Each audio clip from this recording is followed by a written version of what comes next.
I never thought a quiet Saturday afternoon block party would end with my wife standing in front of everyone, her dress ripped wide open by the very woman who called herself the guardian of our neighborhood's standards. That woman was Karen, HOA president, self-appointed queen of the cul-de-sac, and a bully wrapped in pearls. She lunged at my wife like a wildcat, fabric tearing under her clawed hands. Gasps filled the air, but then silence. Because underneath that torn dress was something Karen didn't expect: a bold Marine Corps tattoo inked across my wife's shoulder blade. The second Karen saw it, her whole body froze. Her smug grin collapsed, her eyes wide like she'd seen a ghost. That tattoo carried a history Karen couldn't outrun, a reminder of something she desperately wanted buried. In that moment, I realized she had finally picked the wrong family to mess with. And this is how it all unfolded.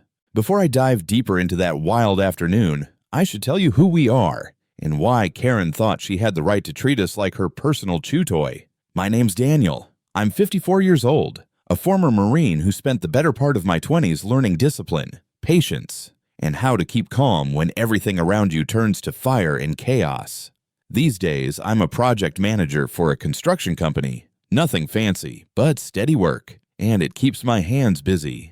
After years of moving around, my wife and I decided to put down roots in what we thought was a peaceful suburban neighborhood: white fences, trimmed lawns, kids riding bikes up and down the cul-de-sac.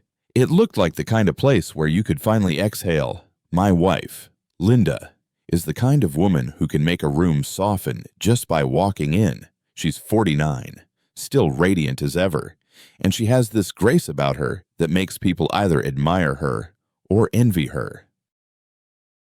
Karen, of course, fell squarely into that second category. Linda's got a gentle soul, but don't mistake that for weakness. I've seen her hold our family together through deployments, financial struggles, and the grind of civilian life. And yes, she carries that Marine Corps tattoo, a small but powerful reminder of her father, who served before me, and who passed away too soon. That tattoo wasn't just ink, it was legacy. When we first moved into the neighborhood, it felt like the kind of dream every working family has. Barbecues in the summer, Christmas lights in the winter, neighbors waving when you drive past. But then there was Karen. Karen wasn't just another neighbor, she was the HOA president. And if you've ever lived under an HOA, you already know what kind of trouble that means when someone like her has power. Karen was in her early 60s, always dressed like she was headed to some country club luncheon. Pearls, pastel sweaters, lipstick that could stop traffic, and a voice that carried down the street like a megaphone. She introduced herself on our first day, and I'll admit, I mistook her for being welcoming. She handed us a welcome packet that was thicker than most military manuals I'd seen, full of rules about mailbox paint colors, lawn heights, acceptable garden gnome sizes, you name it. It's what keeps our community beautiful, she said with that tight smile that never reached her eyes. I should have recognized it then. That smile wasn't kindness. It was a warning. At first, I didn't take her too seriously. After all, we dealt with worse overseas. How bad could one woman with a clipboard really be? But the thing about people like Karen is that they thrive on control. She watched every trash can placement, every holiday decoration, every blade of grass like it was a matter of national security. Linda tried to stay on her good side. She's polite to a fault, always believes the best in people. She'd wave at Karen, compliment her roses, even listen patiently when Karen launched into long-winded speeches about community standards. But I noticed it didn't matter what Linda did, Karen always found something to nitpick. Maybe it was the color of our shutters. Maybe it was the wreath on our door being too large. Once, she even wrote us up for leaving a garden hose visible in the side yard. I laughed it off. Linda didn't. She felt humiliated. And that, right there, is Karen's power. She didn't just enforce rules, she used them to chip away at people, bit by bit. Still, life went on. I'd go to work. Linda tended her flowers, and we tried to make friends with the neighbors. A lot of them were good people, but even they had this wary look whenever Karen's name came up. She had them all walking on eggshells, afraid of fines or letters or public shaming at the monthly HOA meetings. It was like living under a dictator with perfectly trimmed hedges. What Karen never understood about me, though, is that Marines don't take kindly to bullies. We've seen them before. We'll see them again. And eventually, they all crumble the same way. But back then, I hadn't yet decided to fight her head on. I was still giving her the benefit of the doubt. Linda was the one feeling the sting, most often her, and anyone else who didn't bow to Karen's reign. I'll admit, I felt protective. Every time Karen threw a barb at Linda, I had to bite my tongue. I wanted to shut it down then and there, but Linda would squeeze my hand and whisper, "Not worth it. Let's not make it worse." That's who she is, peaceful, forgiving. But even the most patient souls have limits. Looking back, maybe Karen saw Linda's kindness as weakness. Maybe that's why she targeted her more than anyone else. And maybe she thought my silence meant she'd already won. But she couldn't have been more wrong. Because while I can keep my mouth shut when the moment demands, I never stop watching, listening, and waiting. That's a habit drilled into me from years of service. Know your enemy, understand their patterns, and when the time comes, strike with precision. But I'm getting ahead of myself. Before everything erupted, before that tattoo made Karen freeze like a deer in headlights, our lives followed this steady rhythm of passive-aggressive notes, quiet frustrations, and small battles no one else seemed willing to fight. It built slowly, like a pressure cooker, and when the lid finally blew off, it wasn't just about a torn dress. It was about years of pent-up resentment, unspoken threats, and one woman's obsession with power. So let me take you back to where it truly began, the very first spark that turned our picture-perfect cul-de-sac into a war zone. Let us know where you're watching from today, and if you're new here, don't forget to like this video and subscribe to join our growing community. The beginning of every storm always looks harmless at first. Sometimes it's just a gray cloud you barely notice in the corner of your eye. That's how our trouble with Karen really started, not with a thunderclap, but with something so petty it almost seemed laughable. It was a Tuesday evening, late spring. I had just finished mowing the lawn. The grass was neat, cut shorter than I usually liked, but close enough to what the HOA's recommended height claimed was acceptable. I was sweaty, tired, and proud of the fresh stripes across the yard. That's when I saw her Karen, standing at the edge of her driveway, arms crossed, lips pursed like she was sucking on a lemon. "Daniel," she called out, not bothering with hello. "Your grass is an inch too high." I thought she was joking. "An inch? Really?" I actually laughed. "Karen, unless you brought a ruler, I'm not sure how you could possibly know that." She didn't laugh back. Instead, she pointed at my lawn like it was a crime scene. "The HOA guidelines are clear. Grass height should not exceed 2 inches. Yours looks closer to 3. It's unsightly, and it lowers the community's value."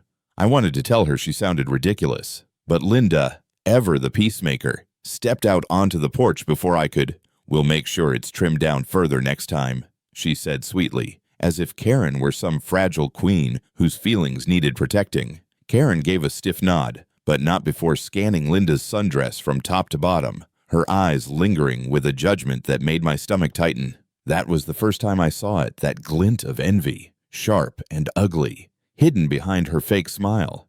At dinner that night, Linda brushed it off. "It's fine. If she wants shorter grass, we'll cut it shorter." But I could see the faint frustration in her eyes. She wasn't angry at the grass. She was angry at being patronized in her own home. And that, I think, was the seed of everything that followed. A week later, the second strike landed. Linda had placed a small planter box on the porch, a cheerful burst of daisies and lavender, something to brighten the entryway. I came home from work to find Karen waiting in the driveway, clipboard in hand like she was writing parking tickets. "This planter," she said, tapping it with her pen, "it violates HOA standards. Only one decorative item allowed on porches. You already have a welcome mat. 2 items is clutter." I raised an eyebrow. "Clutter, Karen. It's a 12-inch box of flowers, not a pile of junk." She ignored me and turned to Linda, who was standing just behind the screen door. "I'm sorry, dear, but rules are rules. You'll need to remove it immediately." Linda looked like she wanted to argue, but instead, she nodded quietly and brought the planter inside. Karen smirked as she walked away. That was the moment I realized she didn't just want compliance. She wanted submission. The third strike came during a neighborhood gathering. It was supposed to be casual burgers on the grill, kids running around, folks sipping beers and chatting. Linda wore a simple summer dress, yellow with white polka dots. She looked radiant, and I wasn't the only one who noticed. Neighbors complimented her, smiling as she helped serve lemonade. Karen, though, sat perched in her lawn chair, staring. I could feel her gaze even from across the yard. At one point, she stood up, clinking her glass to get attention. "We need to talk about the upcoming HOA meeting," she announced. "There have been several violations lately that threaten the integrity of our neighborhood." Everyone quieted down. Karen's eyes landed squarely on Linda. "Some people think this is a place for personal expression, but this is a community. We all need to blend in, not stand out." A hush fell over the group. I clenched my jaw. Linda flushed red, looking at the ground, her hands tightening on the serving tray. Karen hadn't named her directly, but she didn't have to. Everyone understood who the target was. I stepped forward, ready to shut it down, but Linda gave me that look, the one that said, "Don't make a scene." She was mortified, but still she wanted peace. I held my tongue, but inside, I was boiling. That night, as we sat on the couch, I told her, "You know she's doing this on purpose, right? She's not enforcing rules, she's picking on you."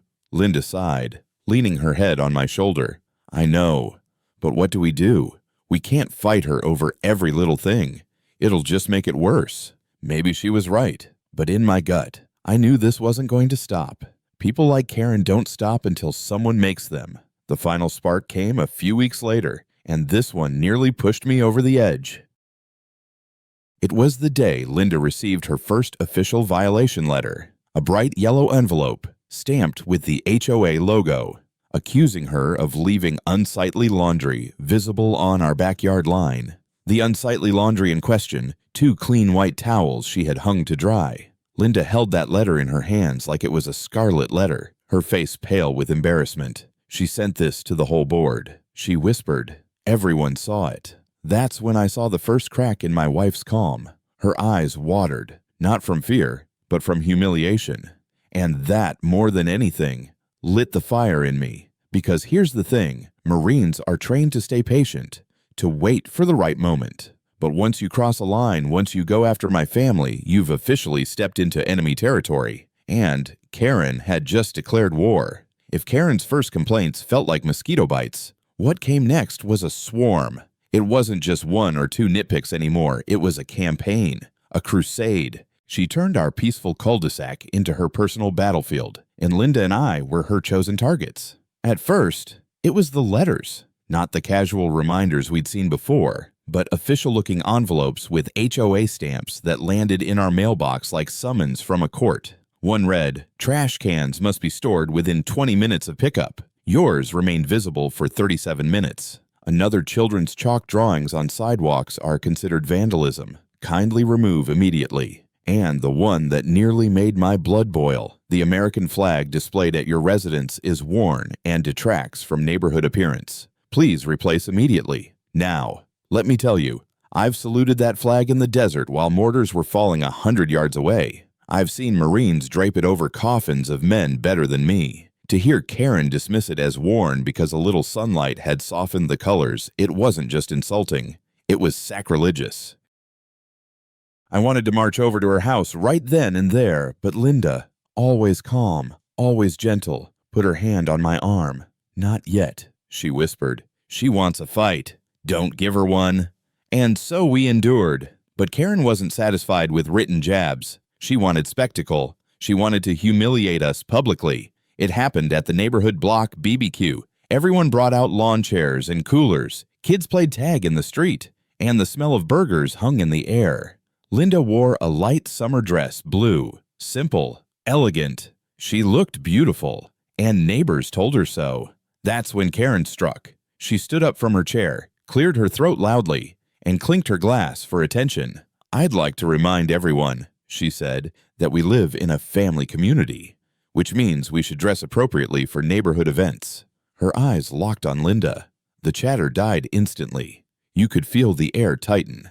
Linda froze, her cheeks flushing red. She clutched the tray of lemonade like it was a lifeline. I nearly crushed the soda can in my hand. Every muscle in me wanted to stand up and end it right there. But Linda, even in her embarrassment, gave me that quiet look, the one that begged me not to escalate. So I stayed seated, jaw clenched so hard I thought my teeth might crack. Linda slipped inside the house after that, humiliated. The laughter and chatter resumed outside, but I heard whispers. Karen had achieved what she wanted. She'd made my wife the object of gossip. That night, I found Linda sitting on the edge of our bed, shoulders slumped. She made me feel dirty. Daniel, like I didn't belong in my own neighborhood. That was the moment the line was crossed for me. But Karen wasn't finished. Oh no. She escalated further. A week later, we received an official notice of violation with a $200 fine attached. Listed infractions included improper lawn height, visible porch clutter, the planter box with flowers, inappropriate attire worn by spouse at community event. Yes, you read that right. Karen had actually written up my wife's dress as a violation. Linda held the letter in her hands like it was a scarlet letter, her face pale. She sent this to the entire board. She whispered. Everyone saw it. That's when I knew Karen had shifted from petty to personal. She wasn't protecting the neighborhood. She was waging war against us. And then came her boldest move yet. One evening, I pulled into the driveway after work to find a group of neighbors gathered on the sidewalk. In the center stood Karen, holding up one of her precious clipboards. She was waving it around like a preacher with a Bible, declaring how certain residents were undermining community values. Her eyes flicked toward our house, her smile tight and victorious. I didn't rise to it. Not yet. Marines know patience is as deadly a weapon as any rifle, so I simply walked past the group, nodded politely, and went inside. Linda looked at me, fear and anger mixed in her eyes. "We can't keep living like this," she said. "She won't stop." I kissed her forehead and said, "I know. And that's why it's time we stop playing defense. Because the truth is, Karen thought she was untouchable. She thought no one would dare stand up to her. She believed her rules and her power over the HOA board gave her immunity. But every tyrant has a weakness. And from that night forward, I was done waiting for Karen to strike. I was going to find the crack in her armor. And when I did, I'd make sure she never forgot the day she turned on the wrong Marine's family. Karen thought she was invincible. After the public shaming at the BBQ, after the bogus violation letters, after parading our names in front of neighbors like we were criminals, she walked around the neighborhood like a queen who had conquered new land. Her pearls bounced, her pastel cardigans glowed, and that smug little grin clung to her face like it was glued there. But I've seen that kind of confidence before, usually on people who were one wrong step away from disaster. In the Marines, you learn that the loudest chest thumpers are often hiding something. And if you wait, if you watch, eventually they slip. So that's what I did. I watched. The first crack came during an HOA meeting. Karen was reading through the monthly financials like she was presenting the State of the Union. Most folks weren't paying attention, eyes glazed, heads nodding, probably thinking about dinner. But numbers have always spoken to me. I manage construction budgets for a living. I know when digits don't add up. And let me tell you, they didn't. Karen read aloud that we'd spent nearly $6,000 on landscaping enhancements for the neighborhood park. Now, I'd walked that park 100 times.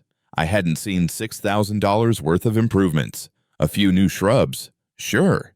A fresh coat of paint on the swing set. But $6,000, not a chance. After the meeting, I casually asked one of the board members, a timid guy named George, what exactly those enhancements were. He stuttered, glanced around, and finally muttered, "Karen handled it personally." Then he shuffled away like he'd revealed state secrets. That was my first breadcrumb. The second came a week later. I was jogging early one morning when I saw Karen unloading her car. The trunk was stuffed with bags from a high-end home decor store lanterns, throw pillows, even a fancy bird bath. She struggled to haul them inside, grumbling under her breath. Later that day, I passed by the park. Not a single new lantern, not one pillow. The bird bath, nowhere in sight. I started connecting dots. Karen wasn't spending HOA funds on the community, she was using them for herself. Now, a suspicion isn't proof, And Marines know you don't move on suspicion, you gather intel until your case is bulletproof. So I got to work. I attended every HOA meeting, taking notes like a court stenographer. I pulled public records of HOA expenditures. I even called the landscaping company listed on the invoices. A friendly clerk, not knowing who I was, let slip that the biggest project they'd billed was only $1,500. The invoices I'd seen under Karen's name double that. And then came the jackpot. One evening, I caught Karen in what she thought was a private conversation. She was on her porch, speaking sharply into her phone. I couldn't hear every word, but I caught enough. No, don't put my name on it.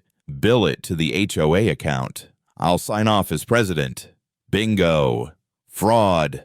The more I dug, the uglier it got. Missing funds, altered invoices, mysterious maintenance fees with no paper trail, and every single one had Karen's fingerprints all over them. But financial corruption wasn't the only skeleton in her closet. One night, over a glass of bourbon, I was talking with an older neighbor named Frank. Vietnam vet, gruff voice. Didn't say much unless he meant it. He leaned in and told me, "You know, this isn't Karen's first HOA circus. She pulled the same nonsense back in her old neighborhood across town. Got booted from the board after the books didn't line up. Moved here, reinvented herself."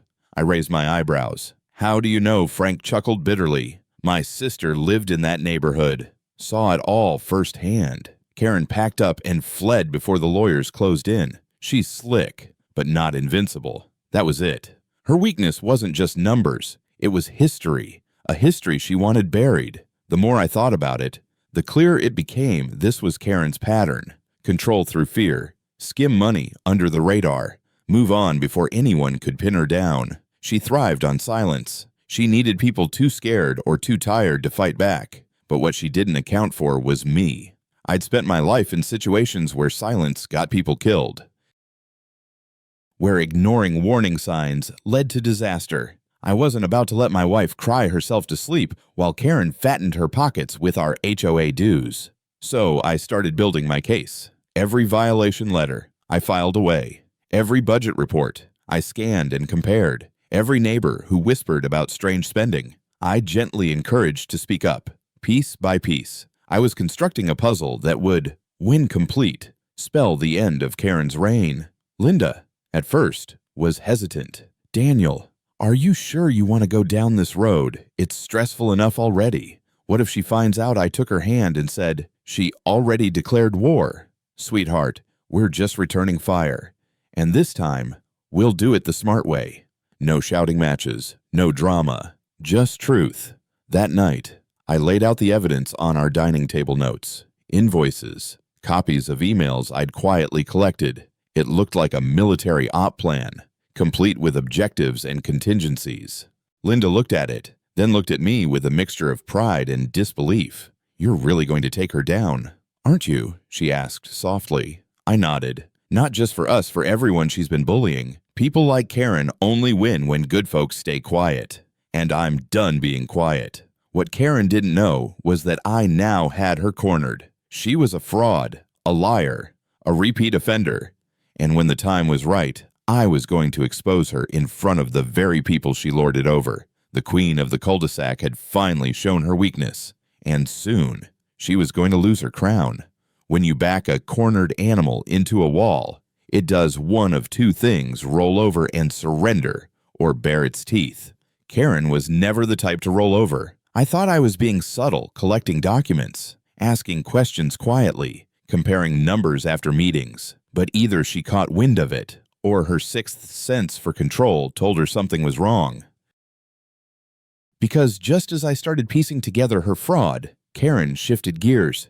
She stopped hiding behind letters and whispers. She went on the attack. The first strike landed in our mailbox. Another violation letter, only this one wasn't the usual $200 fine. This one threatened foreclosure. I'll never forget the way Linda's hands trembled as she held it. The letter claimed we had repeated egregious violations of HOA code, and unless we paid nearly $3,000 in accumulated fines within 30 days, the HOA would pursue legal recourse, up to and including lien or foreclosure. Linda's voice cracked. "Daniel, she's trying to take our house." I took the letter, read it twice, then set it on the table with deliberate calm. "She can't," I said. "She wants us to believe she can, but she doesn't have the grounds." Still, the letter rattled Linda to the core. That was Karen's weapon fear. She didn't need to be right. She just needed you to believe she was untouchable. But she wasn't finished. The second strike came in the form of rumors. At the next HOA social, supposedly a meet and greet for new families, I noticed people whispering as Linda walked by. One woman actually turned her back, pretending not to see her. When I asked Frank, my old vet neighbor, what was going on, he sighed. "Karen's been talking," he said, "telling folks your wife has a temper, that she caused a scene at the BBQ, even said you were threatening people with your military connections." I clenched my jaw so hard my teeth ached. Karen wasn't just playing games with fines anymore. She was trying to poison our reputation, to isolate us. That way, when she finally tried to crush us, no one would step in to help.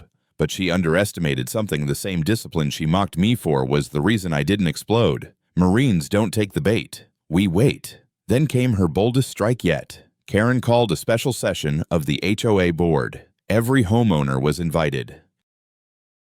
Linda and I sat in folding chairs while Karen, standing at the front like a politician on a podium, clicked her tongue and wagged her finger. "There are certain homeowners," she announced, "who believe they are above our community standards, who think their military backgrounds or their sob stories excuse them from following the rules." Every eye turned to us. Karen slammed her clipboard down on the table. "I move to suspend their voting rights in HOA matters until they've demonstrated compliance." Gasps rippled through the room.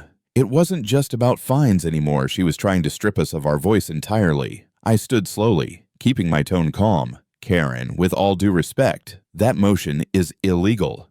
You can't strip voting rights without due process. HOA bylaws, Section 4, subsection B. Her face tightened. She hadn't expected me to know the bylaws better than she did, but instead of backing down, she smirked. "Then perhaps we'll let the courts decide." It was a direct challenge. She wanted me to flinch, to lash out, to look like the unhinged veteran she was painting me as. But I didn't. I sat back down, folded my arms, and let her stew in the silence. Later that night, Linda whispered, "She's not stopping. She'll keep pushing until she destroys us." I kissed her temple. "Good. Let her push. She doesn't know she's walking into a trap of her own making." Because the truth was, by striking so hard, so fast, Karen was overextending herself. She was leaving fingerprints all over every shady move she made. The foreclosure letter I'd already confirmed with a lawyer, it was baseless. The rumors neighbors were quietly beginning to doubt her as they realized the stories didn't line up. And the special session, that was the nail in her coffin. I recorded the entire thing, every illegal word she spat out. Karen thought she was tightening the noose. In reality, she was handing me the rope. The next day, I spread out my evidence across the dining table: letters, invoices, audio recordings, even testimony from Frank about her past HOA scandal. It looked like an arsenal. Linda stared at it all and whispered, "Daniel, this could end her." I nodded. "It will, but not yet. Timing is everything. We'll let her think she's won.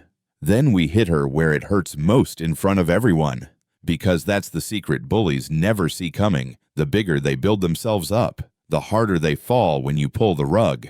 And Karen was about to fall hard. Karen thought she had me cornered. Foreclosure letters, rumor campaigns, stripping voting rights. Her claws were out. Most people would have folded under that kind of pressure. That was her strategy: keep people afraid, isolated, and too tired to resist. But here's the thing. She never understood Marines don't fold. We regroup, we adapt, and then we strike back. After that special HOA session, I went home and laid everything out on the dining room table again. The piles of papers, the audio recordings, the notes from meetings, it looked like a war map. And that's exactly how I treated it. This wasn't just an argument about flower pots or lawn height anymore. It was a full-blown operation, and Karen was the objective. First, I needed allies.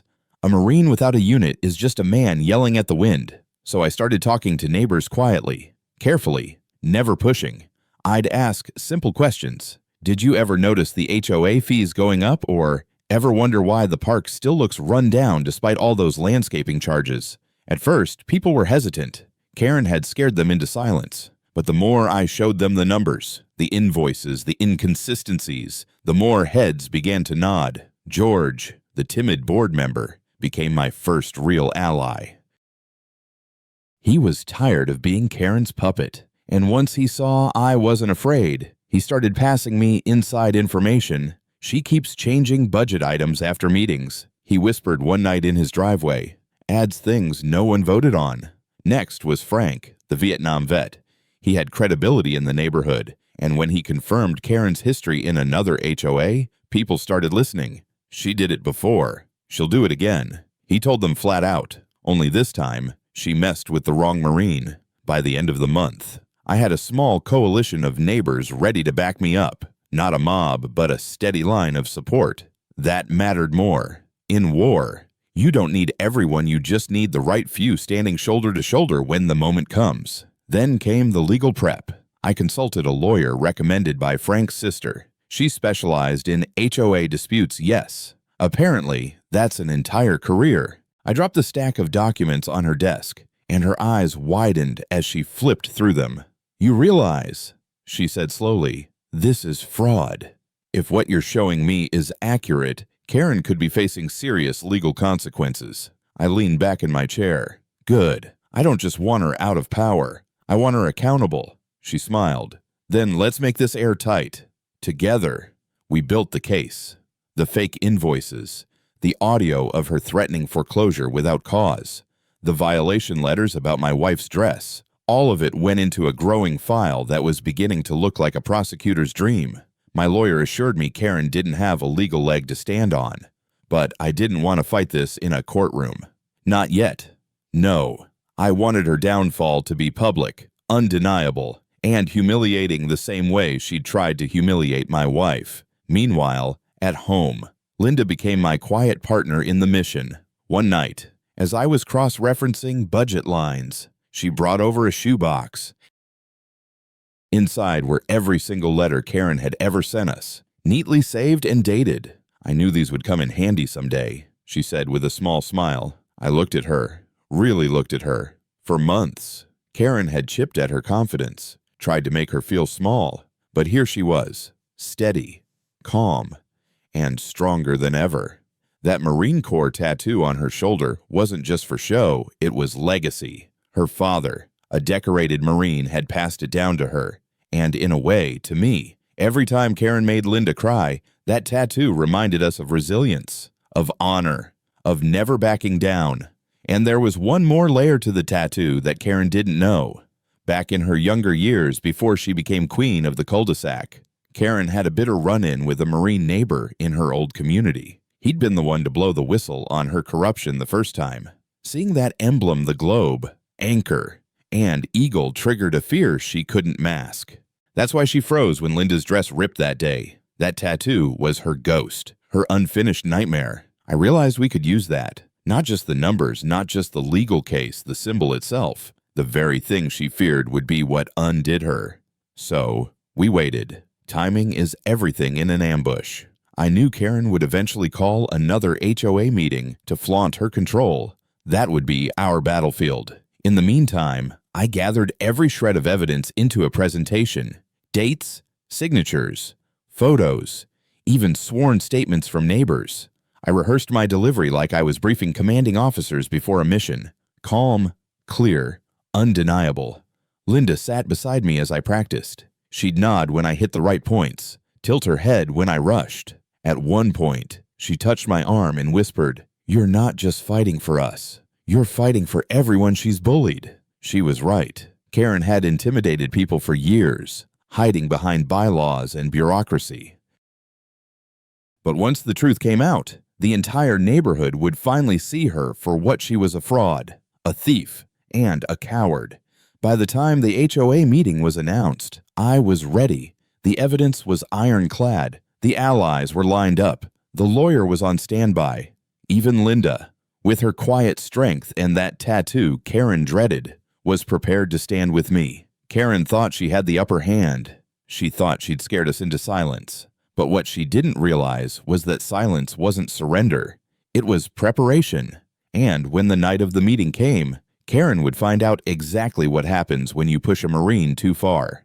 The night of the big HOA meeting, the air felt heavier than usual. Neighbors shuffled into the clubhouse, some clutching clipboards, others whispering nervously. Karen was already there, perched at the head of the long, folding table like it was her throne. She wore pearls that glistened under the fluorescent lights, a powder blue sweater draped neatly over her shoulders, and that smirk, the same one she wore every time she thought she had us beaten, was plastered across her face. Linda squeezed my hand as we walked in. "Are you ready?" she whispered. I gave a small nod. "Always." Karen opened the meeting with her usual pomp. She clicked her pen against the table, cleared her throat, and began listing infractions like she was reading names off a casualty report. Several residents have failed to maintain acceptable curb appeal. One family, in particular, has continuously violated standards. She paused for dramatic effect, her eyes sweeping the room until they landed squarely on us, and has accrued fines that remain unpaid. A few neighbors shifted uncomfortably in their seats. George avoided eye contact. Frank crossed his arms and scowled. Karen leaned forward, voice sharp. This kind of defiance cannot be tolerated. I recommend immediate escalation to foreclosure proceedings. The room gasped. She'd played her trump card. She thought the word foreclosure would send us scrambling, begging for mercy. Instead, I stood up, calm, steady, deliberate. "Karen," I said, my voice carrying across the room. "With all due respect, you don't have the authority to do that." She laughed lightly, dismissively. "Oh, Daniel, you're welcome to disagree, but the board, I cut in, hasn't voted on any of this. In fact, you've been making unilateral decisions for months, and I have proof." That got everyone's attention. Heads turned, whispers spread. Karen blinked, her smirk faltering just slightly. I pulled out a thick folder and laid it on the table with a satisfying thump. "These," I said, flipping through the pages, "are invoices for landscaping projects you claim cost the HOA over $6,000. I spoke directly to the company. Their bill was half that. The other half I held up a receipt from the home decor store. Showed up in your personal purchases lanterns, pillows, a bird bath. Funny how those never made it to the park." Murmurs rippled through the room. George finally found his courage. "He's right," he piped up. "She's been altering budget reports after meetings." "I've seen it." Karen's face flushed. She tried to laugh it off. "This is outrageous. Daniel is twisting the facts. I didn't let her breathe. Marines know when to press the advantage. Outrageous. What's outrageous is threatening foreclosure without due process. Here's an audio recording of you saying, and I quote, 'We'll let the courts decide,' without a single board vote. Illegal, by the way." Gasps again. Someone muttered, "She can't do that." Karen's voice rose an octave. "You can't record me without permission. Actually," I said evenly, "in this state, I can. One-party consent. And guess what? I was the party." The room broke into laughter. Not cruel, but incredulous. The Queen's crown was slipping. Karen slammed her hands on the table. "You think you're clever. You think your little military background makes you the law here. This is my neighborhood, and I will not." And then it happened. In her fury, Karen grabbed at Linda's arm as if to drag her into the spotlight. The motion was too rough, too desperate. Her fingers caught the fabric of Linda's cardigan, and with one sharp yank, the seam tore. Gasps filled the room as the sleeve slid down, revealing the ink beneath the bold Marine Corps emblem, sharp and proud against her skin. Karen froze, dead still. Her face went pale as chalk. Linda stood tall, her eyes locked on Karen's. She didn't flinch, didn't hide the tattoo. Instead, she squared her shoulders, letting every eye in the room see it. "This," Linda said softly but firmly, "is for my father, a Marine who fought harder battles than you could ever imagine. He taught me never to let a bully win." The room erupted in applause. Neighbors who'd once stayed silent were clapping, cheering, even standing. Frank let out a sharp whistle. George actually pounded the table. Karen meanwhile looked like the air had been sucked out of her. The sight of that tattoo, the one symbol tied to the man who'd exposed her in her last HOA reign, shattered her composure. She stammered, tried to speak, but the words tangled in her throat. I stepped closer, voice low but carrying. "Karen, your reign is over. We have the documents, the recordings, the testimony. You're finished." And just like that, the board voted, unanimously. Karen was removed as HOA president on the spot. She gathered her pearls, her papers, her pride, and stormed out without another word. The door slammed, but the sound was drowned by cheers. I looked at Linda, her tattoo shining under the lights, and felt a swell of pride. For months, Karen had tried to strip us down, to humiliate us. But in the end, it was her own fear, her past sins that undid her. The battle was over, but the war left lessons we'd never forget. When the vote ended and Karen stormed out, it felt as if a storm cloud finally lifted from the cul-de-sac. For the first time in months, people weren't whispering, weren't nervously checking their lawns or their trash cans. They were smiling. Some even walked up to Linda, shaking her hand, complimenting her courage. That Marine Corps tattoo had said more in one moment than all of Karen's letters and threats combined. Linda stood beside me, her torn cardigan hanging loose, but her chin held high. She looked radiant, not humiliated. For months, Karen had tried to chip away at her confidence, but here she was, stronger than ever, with the whole neighborhood behind her. George, the timid board member, came up to us first. I'm sorry," he stammered. "I should have spoken up sooner. Karen scared me, but you stood your ground. Thank you."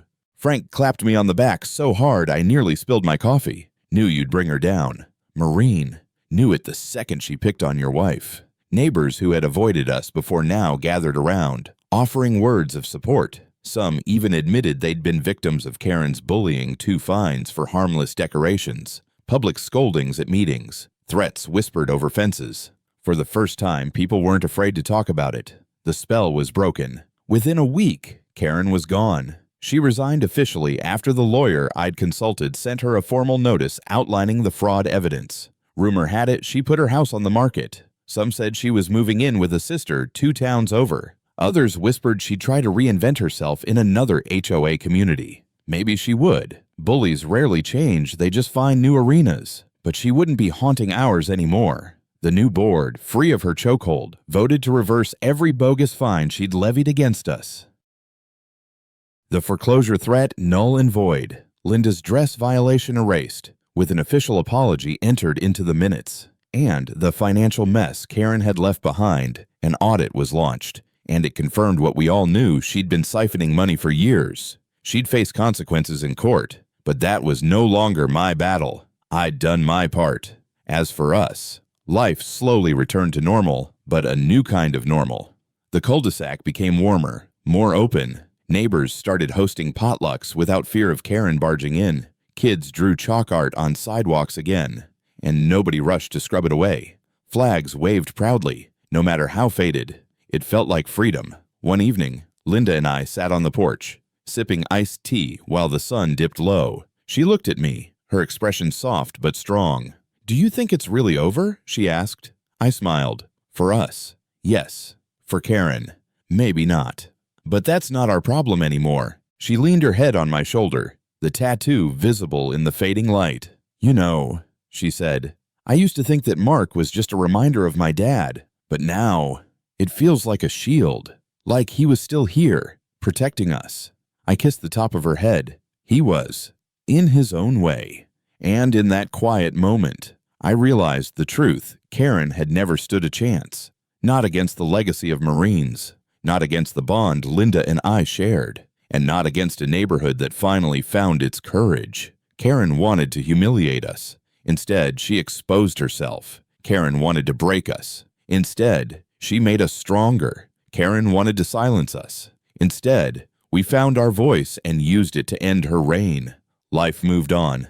And though I wouldn't say I'm grateful for what she put us through, I am grateful for the lessons it left behind. Because in the end, we didn't just beat Karen. We reclaimed our home, our peace, and our dignity.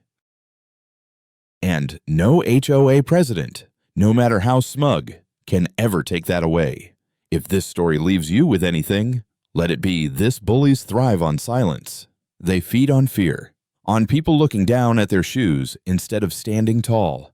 But the moment you push back, the moment you shine a light on their lies, they crumble. Karen thought she owned our neighborhood. She thought she could shame my wife, intimidate me, and scare us into submission. But in the end, she only reminded us of something deeper. Dignity can't be taken. It can only be surrendered. And when you hold on to it, when you protect your family and your values, no HOA tyrant, no neighbor, no bully can take it from you.